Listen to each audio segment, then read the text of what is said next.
Hello everyone, আমি পিয়া আর আমার নতুন একটা ব্লগে তোমাদের সকলকে জানাই অনেক ওয়েলকাম।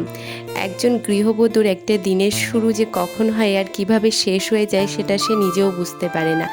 সংসারের সমস্ত কাজ, রান্না বান্না, তারপর একটা ছোট বাচ্চাকে সামলানো, এই সমস্ত কিছু করতে করতে যে একটা গোটা দিন কিভাবে কেটে যায়, এই সমস্ত কিছুর মধ্যে নিজের জন্য একটু সময় বার করা যেন বড্ড কঠিন। যাই হোক, সকালে সমস্ত বাসি কাজ সেরে চলে এসেছি রান্নাঘরে। এসে রান্নাটা বসিয়ে দিয়েছি। আজকে করেছি ডিমের ঝোল, তার সাথে লাউ দিয়ে আলু দিয়ে একটা সবজি। আজকে তো এই সবজিটা একদম সাধারণভাবেই করেছিলাম আর খেতেও বেশ ভালোই হয়েছিল। যাই হোক, এরপর তোমাদেরকে দুপুরের থেকে দেখাচ্ছি, মাঝখানের ভিডিও করা হয়নি। স্নান করেই প্রথমে পুজো দিয়ে নিয়েছিলাম, এরপর চলে যাব রান্নাঘরে। রান্নাঘরে গিয়েই মেয়ের জন্য একটু জল গরম করে রেখেছি, তারপর আমিও খাওয়া দাওয়াটা করে নিয়েছি। এরপর আর টানা একটা ঘুম দিয়েছিলাম, কারণ মেয়েও ঘুমিয়েছিল।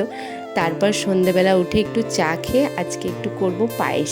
আসলে গরমকালে জানো তো, প্রতিদিন দুধটা খাওয়া হয় না, তো বেশ একটু জমিয়ে জমিয়ে মাঝে কিছু একটা বানিয়ে ফেলি। তো আজকে পায়েস করলাম।